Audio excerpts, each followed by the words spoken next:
divided country today. And it seems like it's going to be a long time before we get to the verses. There's only like 2 verses I want to show them to you in a couple different versions that we're going to use for this portion.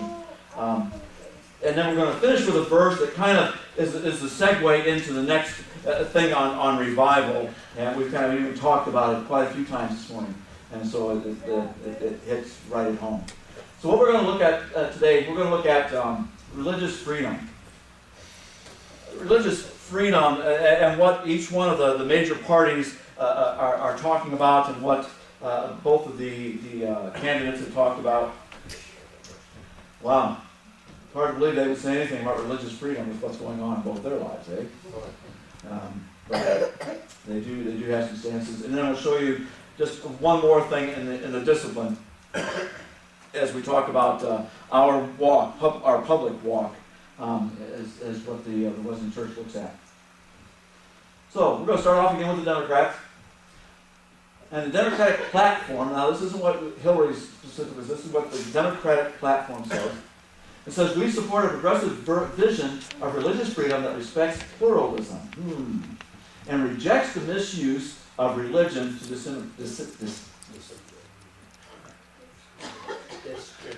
Thank you.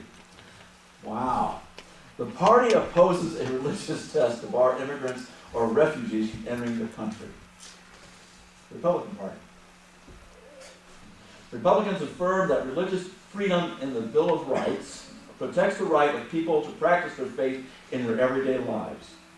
The platform endorses the First Amendment Defense Act, which would protect faith-based institutions and individuals from government discrimination. I have to tell you, I like that one. Amen. Oh. So what do the candidates say about religious freedom? Okay, well, Hillary says, Clinton suggests that women's abortion rights supersede religious liberty. What? Wait a minute. That's what she says. I'm just telling you what she says. Say that deep-seated cultural codes, religious beliefs, and structural biases have to be changed. Her stance on public expression. She opposes the practice of bakers, photographers, and other business owners declining services for same-sex weddings due to faith-based reasons, saying it's outrageous to be denied a wedding cake for being gay. So in other words, as we've seen, the government wants to get involved telling us who we have to serve instead of us being able to say who we want to serve. So those little signs that say, we reserve the right to reject, take them off your wall. Donald Trump. Trump said religious freedom is the right of people of faith to freely practice their faith. It is so important. Didn't say a whole lot. Basically stated the party line. His stance on public expression, he vowed to protect Christians during a convocation speech at Liberty University. That's it, folks. So, that's saying something, but of course he was at a Christian university when he said that. Just telling you what to say. That's average. Here is what the discipline, paragraph 410, section 8, religion and public life. This is a little long, so bear with me. The Wesleyan Church, believing that it is possible to allow recognition of God and the invoking of His aid in public functions without violating the personal rights and freedoms granted in many nations. We believe that we should be able to go out and proclaim that, and it should not affect anybody else.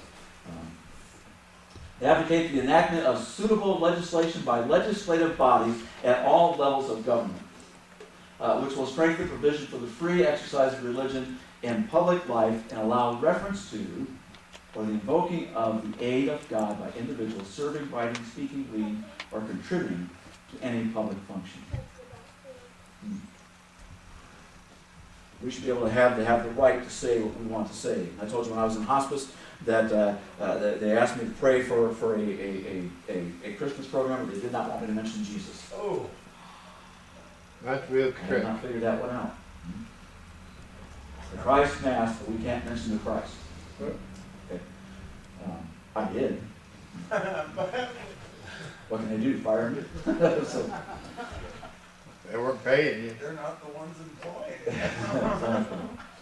The Wesleyan Church further affirms its belief in the public school's duty to recognize the historical and ongoing contribution of the Judeo-Christian tradition to world cultures and modern life.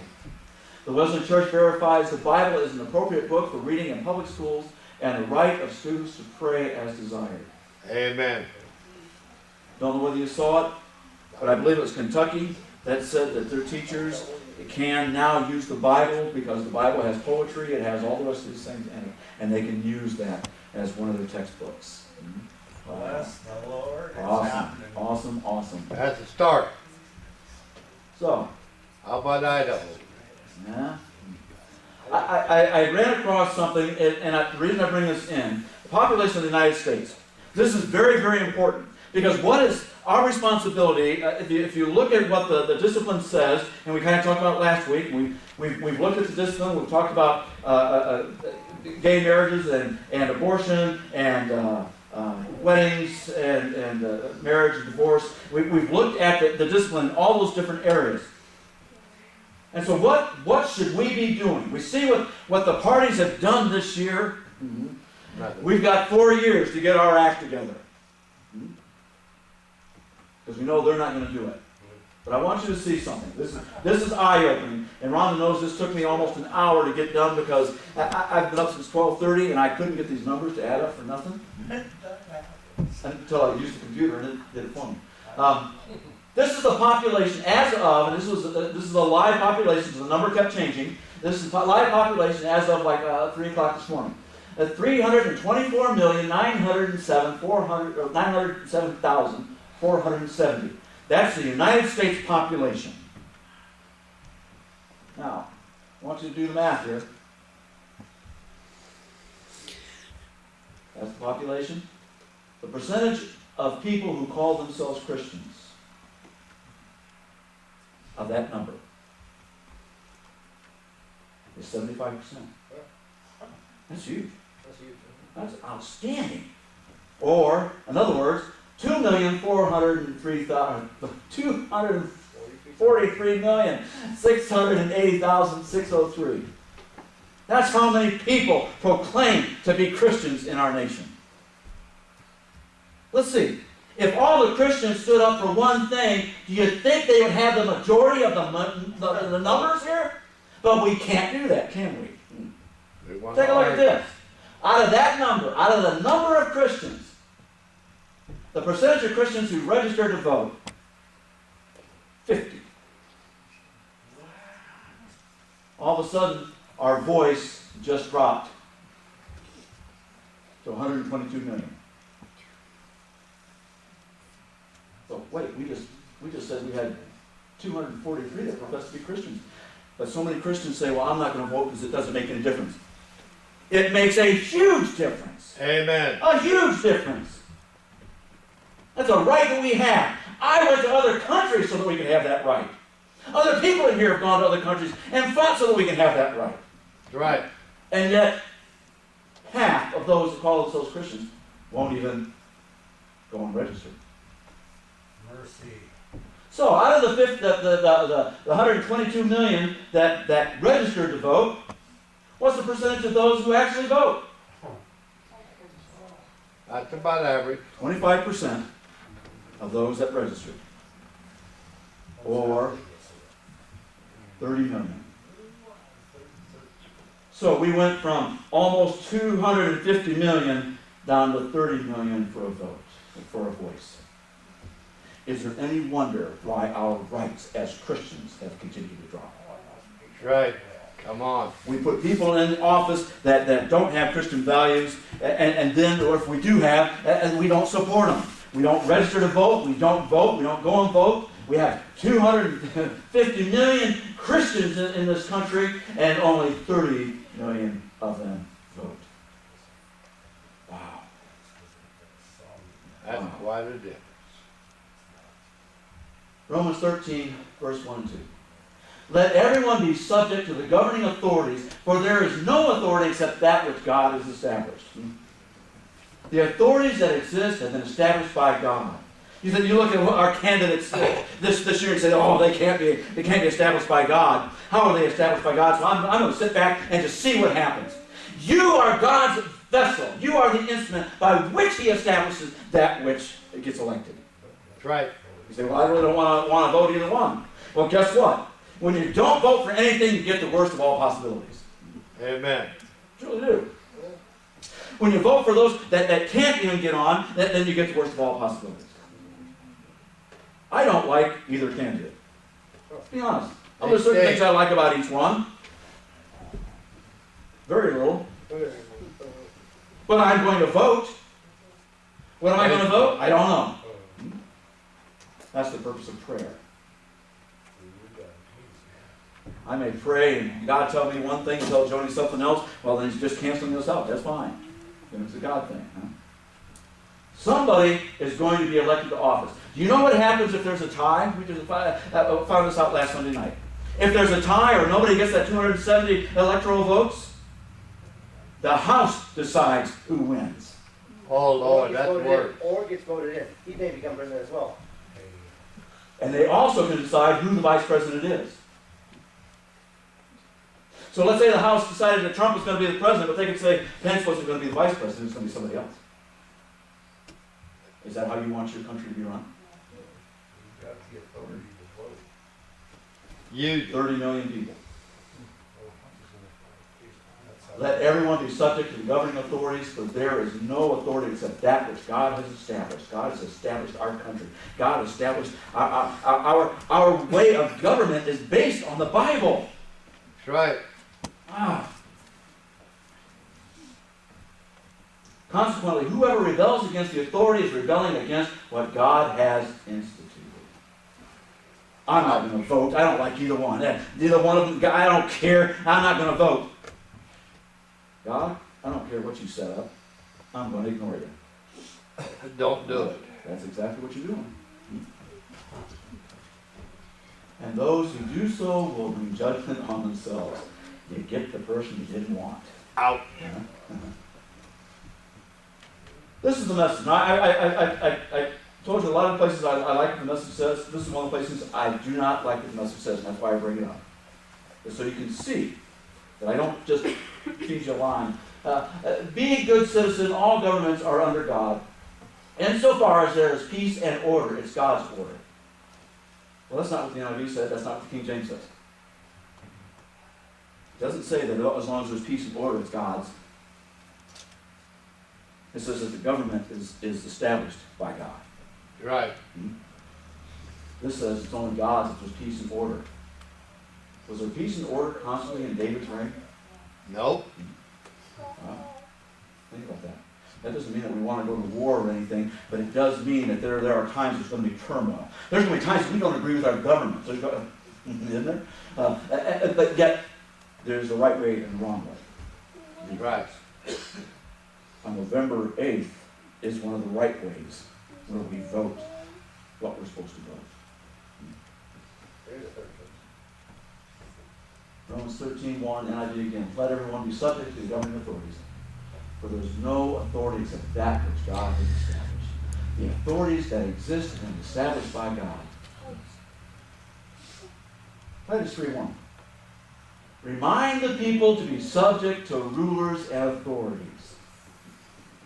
I'm reminding you. Right. You are to be subject to the rulers and authorities. You are to be subject to voting. Don't sit back and then just complain about it later. Complain about it after you vote, fine.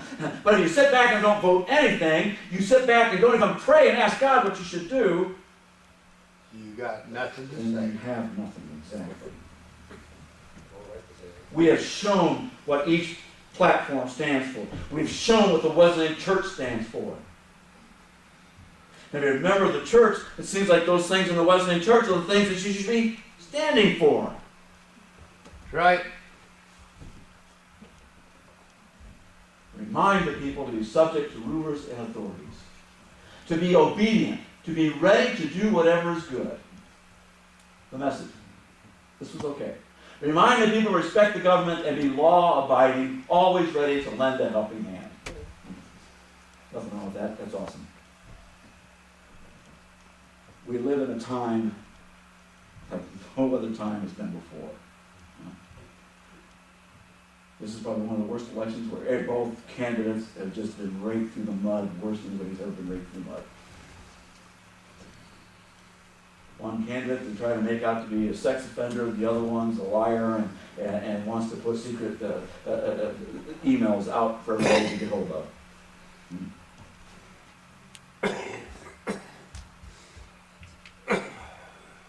You got just over a week. I encourage you to take time and pray every day about it. I really do. This is very, very important.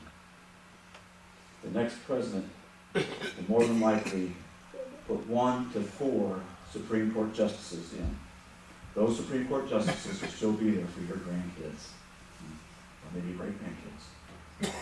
That's how long they're going to be the laws of this country. Either they'll be conservative or they'll be liberal. Which one stands closer to what the discipline says? Which one stands closer to what Jesus says? 2 Chronicles 7:14, our tie into what we're going to start talking about. If my people, us, the people in this building today, That's right. if my people who are called by my name, I am called by the name of God. I am a child of God. He is my Father. My Father owns the cattle on 1,000 hills. Guess what? He owns those hills too. My Father says, I've got a throne for you. And I tell my Father, I don't need a throne. I just want to be with you. That's right. If my people who are called by my name will humble themselves, get down on their knees or as close as you can get to it, and just pour your heart out to Him. Amen. These are the things that are happening, and we need your help. And pray and seek my face. It's no good just to pray if we're not going to seek God. I can go to Him and give Him all the wants and desires and needs, but yet I don't praise Him and I don't talk to Him as a person within absolutely nothing. If my people who are called by my name will humble themselves and pray and seek my face and turn from their wicked ways. Wow. Well, I don't have any wicked ways. We're all Jones. No, we've all got some wicked way. There's always something there that God just asked Him to show you. Turn from our wicked ways. He says, then will I hear from heaven, and I will forgive their sin, and will heal their land. Father, I want you to start healing the land that we're sitting on right here. Amen. This is a holy building.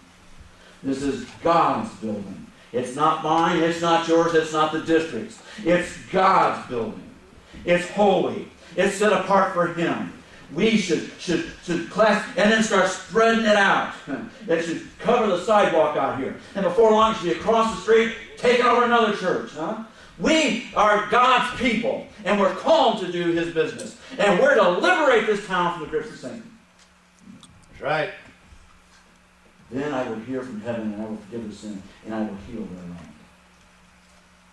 From the Message. And my people, my God-defined people, respond by humbling themselves, pray, seeking my presence, and turning their backs on their wicked lives. Amen. I'll be there ready for you. Amen. I'll be there ready for you. I like that. I'll listen from heaven, forgive their sins, restore their land to health. We've got a sick land and country. Amen. And God says, I will restore it. I will make it healthy again. But you've got to turn from the wicked ways. You've got to humble yourself. You've got to seek at my face. You've got to want to be in my presence. You've got to be able to share me with other people. You've got to be able to tell people that God is alive and well in Weehawken, Idaho.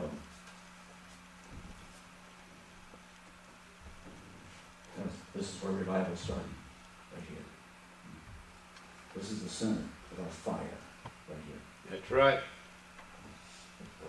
Or the kindling. We are the kingdom. What? That's right. I said that out loud. We have an awesome responsibility. We may not like it this year, but God still has a plan. Do you believe that? Oh, yeah, I do. How many times have I seen something that was just bizarre and God worked it out? Oh, I was thinking about that this morning. I've had 2 jobs. Of course, not when you spend 20 years in the military, that kind of takes away a lot. I've had 2 jobs in my life where I was not hired. 2 jobs. One was at J.C. Penney's in Billings, and they didn't hire me because I wasn't going to work on Sunday. I already had a job. The second was ExxonMobil, and that was after I worked for them for 10 years. Job at Penny's that I didn't get, I got one at ExxonMobil. The job I didn't get for ExxonMobil itself, I can't get it. Tell me God doesn't have a plan even in the bad spots. God's looking at our candidates and he's shaking his head and says, okay, just watch and see what great thing can happen with this. he If we can focus change. on the negative, that's exactly what's going to happen. Amen. We've Amen. got to focus on the positive.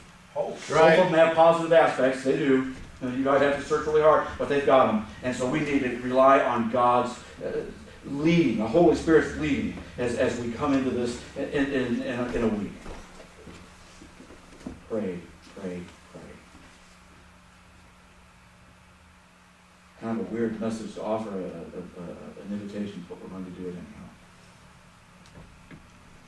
If you haven't accepted Jesus Christ, Lord and Savior, or if it's sanctification, which is one of those other things in revival that we're talking about, if that's something that you're seeking and wanting to make stronger, I encourage you to come as we sing the songs for your last, I guess we got one more Sunday.